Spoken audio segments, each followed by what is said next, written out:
மாலை செய்திகளை உங்களுக்கு வழங்குவது திருமயம் ஆர்எஸ்பி மருத்துவமனை.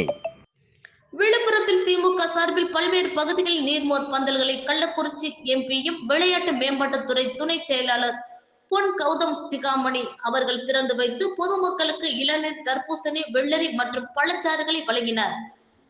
விழுப்புரம் மாவட்டத்தில் பல்வேறு இடங்களில் திமுக சார்பில் நீர்மோர் பந்தல் திறக்கப்பட்டன.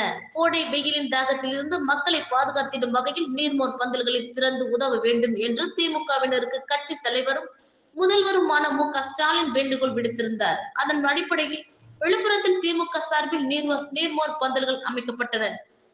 விழுப்புரம் ஒருங்கிணைந்த நீதிமன்ற வளாகம் அருகே விழுப்புரம் மாவட்ட திமுக வழக்கறிஞர் அணி அமைப்பாளர் சுரேஷ் ஏற்பாட்டின் பேரில் நீர்மோர் பந்தல் அமைக்கப்பட்டிருந்தது.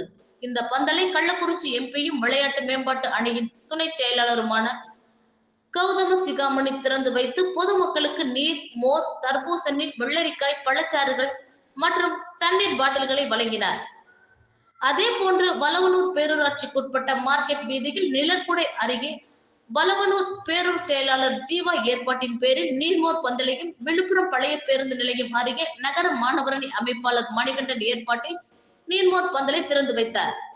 இந்நிகழ்ச்சியில் மாவட்ட ஊராட்சி குழு தலைவர் ஜெயச்சந்திரன், திமுக பொருளாளர் ஜனகராஜ், நகர செயலாளர் சக்கரை, ஒன்றிய செயலாளர் கல்பட்டு ராஜா, பிரபாகரன், மாவட்ட இளைஞரணி அமைப்பாளர் தினகரன், மாவட்ட வழக்கறிஞர் அணி துணை அமைப்பாளர் காளிதாஸ், 13வது வார்டு கவுன்சிலர் நவநீதம் மணிகண்டன், அரசு வழக்கறிஞர்கள் அருண்ராஜா, வெற்றிவேல், ராமலிங்கம், விளையாட்டு மேம்பாட்டு அணி அமைப்பாளர் பாலாஜி, வழக்கறிஞர்கள் சிவசெல்வம், ஏழுமலை, கோபி, லெனின், விஜய், ராஜேஷ், மோகன், முன்னாள் பேரூராட்சி தலைவர் TNJ சம்பத், பேரூராட்சி துணைத் தலைவர் அசோக் உள்ளிட்டோர் கலந்து கொண்டனர்.